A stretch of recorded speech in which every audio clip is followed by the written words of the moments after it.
चीन और ताइवान के बीच बढ़ रहा है जंग का खतरा।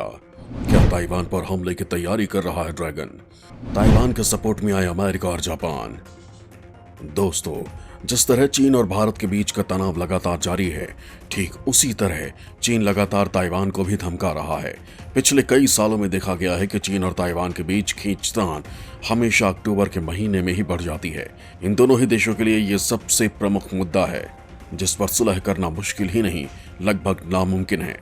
खास तौर पर तब तक जब तक ताइवान में साई इंग वेन की सरकार है, और ऐसा इसलिए क्योंकि ताइवानी राष्ट्रपति साई इंग वेन कट्टर राष्ट्रवादी हैं और इस मुद्दे पर उनके विचार चीन की शी जिनपिंग की सरकार से बिल्कुल मेल नहीं खाते।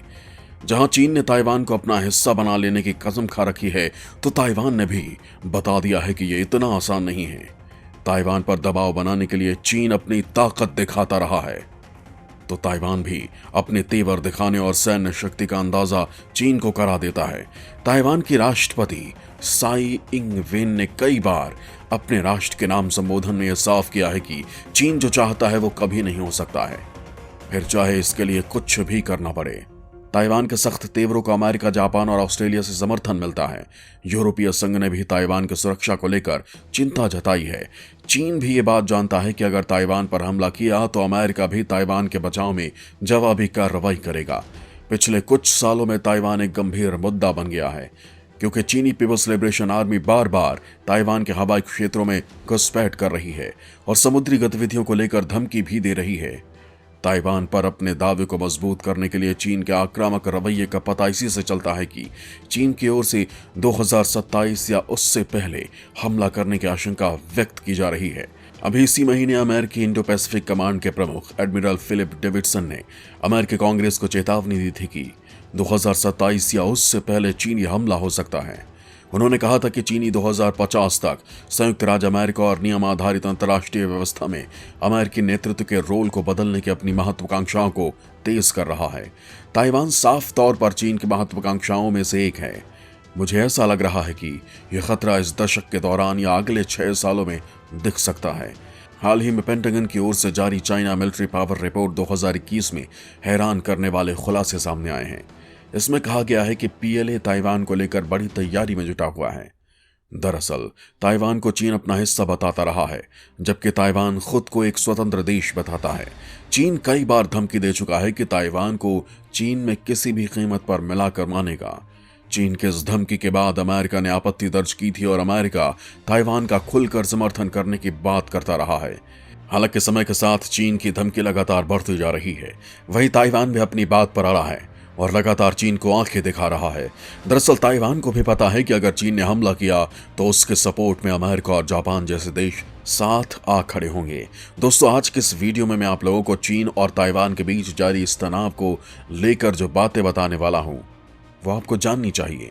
दोस्तों, मैं आपको बताऊंगा कि आखिर ताइवान पर कब्जे को लेकर चीन का प्लान क्या है, और साथ में ये भी बताऊंगा कि आखिर ताइवान को चीन के खतरे से बचाने के लिए अमेरिका और जापान जैसे देश क्या कर रहे हैं। तो दोस्तों, वीडियो को बिना स्किप किए पूरा देखिएगा, तभी आप लोगों को चीन के खतरनाक मंसूबों के बारे में मालूम पड़ेगा। ताइवान के ढाल बने अमेरिका और जापान। चीन के हमला करते ही अमेरिका जापान होंगे एक्टिव। अमेरिका के तेवर देख डर के साए में ड्रैगन। दोस्तों, ताइवान खुद को एक स्वतंत्र राष्ट्र मानता है, जबकि चीन का मानना है कि वो उसका ही हिस्सा है। दरअसल 1940 में गृह युद्ध के दौरान चीन और ताइवान बट गए थे, लेकिन बीजिंग दोहराता रहा है कि वो इस द्वीप को हासिल करके रहेगा। इसके लिए वो ताकत का इस्तेमाल करने से भी नहीं चूकेगा। जबकि दुनिया ताइवान को चीन का हिस्सा नहीं मानती है, क्योंकि ताइवान का अपना संविधान है और लोकतांत्रिक रूप से चुने हुए नेता हैं। ताइवान के पास 3 लाख सैनिकों की फौज है। हालांकि फिर भी कुछ देश ताइवान को मान्यता देते हैं। इसकी जगह अधिकतर देशों ने बीजिंग की चीनी सरकार को मान्यता दी हुई है। अमेरिका के भी ताइवान के साथ आधिकारिक संबंध नहीं है, लेकिन उसने एक कानून पारित किया हुआ है जिसके तहत वो इस द्वीप को सुरक्षा मुहैया करा सकता है। ताइवान को खुले तौर पर अमेरिका के अलावा जापान का भी समर्थन मिल रहा है। बढ़ते तनाव के बीच एक मीडिया रिपोर्ट में दावा किया जा रहा है कि जापान और अमेरिका के सशस्त्र बलों ने ताइवान में संभावित इमरजेंसी के लिए एक ज्वाइंट ऑपरेशन का ड्राफ्ट प्लान तैयार किया है। रिपोर्ट में कहा गया है कि प्लान के तहत यूएस मरीन कॉर्प्स नानसेई द्वीप श्रृंखला पर अस्थायी ठिकाने स्थापित करेगी और सैनिकों को भी तैनात करेगी। ये श्रृंखला जापान के क्यूशू से ताइवान तक फैली हुई है। जापानी सशस्त्र बल गोला बारूद और ईंधन आपूर्ति जैसी चीजों में सैन्य मदद करेगी। रिपोर्ट के मुताबिक जापान और अमेरिका अगले साल की शुरुआत में विदेश और रक्षा मंत्रियों के बैठक में एक आधिकारिक प्लान तैयार करने के लिए एक समझौता कर सकते हैं। चीन के खिलाफ जापान और अमेरिका के साथ आने के बाद ड्रैगन डर के साए में है, क्योंकि अगर ये दोनों ताइवान का साथ देते हैं तो चीन के लिए मुश्किलें पैदा हो सकती हैं। चीन अमेरिका और जापान के इस किलेबंदी से डरा तो हुआ है, लेकिन फिर भी आग उगलने से बाज नहीं आ रहा। इस पर चीन का कहना है कि अगर ताइवान को बचाने के लिए अमेरिका सैनिकों को भेजेगा तो वो उन पर भी गोली चलाने से नहीं हिचकेगा। इतना ही नहीं, ग्लोबल टाइम्स ने चेतावनी दी है कि अमेरिका को दूसरे देशों के आंतरिक मामलों में उलझने के बजाय अपनी परेशानियों को हल करना चाहिए। ग्लोबल टाइम्स ने आगे कहा है कि अगर युद्ध छिड़ जाता है तो चीनी सैनिक ताइवान की रक्षा के लिए भेजे गए किसी भी अमेरिकी सेना पर हमला करेंगे। ग्लोबल टाइम्स ने अमेरिकी राष्ट्रीय सुरक्षा सलाहकार जेक सुलिवन के बयान की भी निंदा की, जिसमें उन्होंने कहा था कि अमेरिका कभी भी चीन को ताइवान पर हमला करने की अनुमति नहीं देगा। दरअसल जैसे जैसे चीन और ताइवान में टकराव तेज हो रहा है, वैसे वैसे इलाके की शांति और स्थिरता का खतरा भी बढ़ रहा है। ताइवान के चारों ओर शक्ति संतुलन भी तेजी से बदल रहा है। इससे दशकों से चले आ रहे गतिरोध का भविष्य और खतरनाक दिखाई देने लगा है। चीन से निपटने के लिए ताइवान ने भी अपनी सैन्य तैयारियों को तेज कर दिया है। डोनाल्ड ट्रंप के कार्यकाल के दौरान ही ताइवान ने अमेरिका से अरबों डॉलर के हथियार खरीदे थे। जो बाइडेन के राष्ट्रपति बनने के बाद ताइवान ने अमेरिका से कई तरह के नए हथियारों को खरीदा है। कुछ दिन पहले ही ताइवान के राष्ट्रपति साई इंग वेन ने कहा था कि अगर ताइवान पर हमला हुआ तो भयानक तबाही मचेगी। माना जा रहा है कि उन्होंने चीन को सख्त संदेश देने की कोशिश की है। दरअसल 2016 में सत्ता संभालने के बाद राष्ट्रपति साई इंग वेन ने ताइवान के सेना की ताकत बढ़ाने पर पूरा जोर दिया है। चीन से लगातार बिगड़ रहे रिश्ते को देखते हुए ताइवान ने अमेरिका से बड़े पैमाने पर हथियार खरीदे हैं।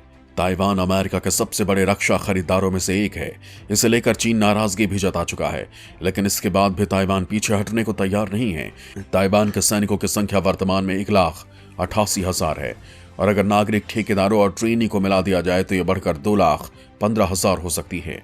ताइवान अधिक सैनिकों को अलर्ट मोड पर नहीं रख सकता है, इसलिए अब सैनिकों के रिजर्व के निर्माण पर जोर दिया जा रहा है। ये रिजर्व ताइवानी सैनिक चीन से बमबारी की स्थिति में रनवे की मरम्मत, वाहनों की मरम्मत और खाई खोदने में सक्षम होंगे। हमले की स्थिति में पहले दौर में करीब 10 लाख रिजर्व सैनिकों को बुलाया जा सकता है। हालांकि कई सैन्य विशेषज्ञ इस रणनीति पर सवाल उठा रहे हैं और कह रहे हैं कि ये युद्ध लड़ने के लिए कुशल नहीं होंगे। ताइवान के तमाम तैयारी और अमेरिका की धमकियों के बाद भी चीन ताइवान की सीमा में घुसपैठ करने से नहीं हिचकिचा रहा। अभी हाल ही में चीन ने एक बार फिर से ताइवान की सीमा लांघी है। दोस्तों, इस वीडियो में आगे मैं चीन की इस हरकत के बारे में बताने वाला हूँ। चीन के लड़ाकू विमानों ने फिर लांघी ताइवान की सीमा। ताइवान के डिफेंस जोन में घुसे एंटी सबमरीन एयरक्राफ्ट। इस साल अब तक 940 बार घुसपैठ कर चुका है चीन। दोस्तों, ताइवान को डराने और धमकाने के लिए चीन लगातार अपने लड़ाकू विमानों को ताइवान की सीमा में भेज देता है। इस साल में अब तक करीब 940 बार चीन के लड़ाकू विमान ताइवान के एयर स्पेस में घुसपैठ कर चुके हैं। दरअसल चीन ताइवान पर कब्जा करना चाहता है और इसी वजह से वो लगातार उसे धमकी देता रहता है, लेकिन ताइवान ने भी साफ कर दिया है कि वो चीन की धमकियों से नहीं डरता। चीन ने क्रिसमस के दिन ताइवान के एयर डिफेंस जोन में पनडुब्बी रोधी विमान भेजे थे। ताइवान न्यूज ने देश के राष्ट्रीय रक्षा मंत्रालय का हवाला देते हुए बताया कि चीन ने ताइवान के जोन में एक शनाक्षी Y-8 पनडुब्बी रोधी युद्ध विमान भेजा था। ताइवान न्यूज की रिपोर्ट के मुताबिक इस साल अक्टूबर की शुरुआत में चीन की तरफ से सबसे ज्यादा घुसपैठ हुई है, जिसमें 4 अक्टूबर को भेजे गए रिकॉर्ड 56 विमान शामिल हैं। बीते हफ्ते भी चीन के 4 लड़ाकू विमानों ने ताइवान के हवाई क्षेत्र में घुसपैठ की थी। दरअसल चीन ताइवान पर कब्जा तो करना चाहता है, लेकिन उसे डर है कि कहीं ऐसा करने पर उसे अमेरिका के गुस्से का सामना न करना पड़ जाए। केवल अमेरिका ही नहीं, जापान और ब्रिटेन जैसे देश भी हमले की सूरत में ताइवान के साथ खड़े हो जाएंगे।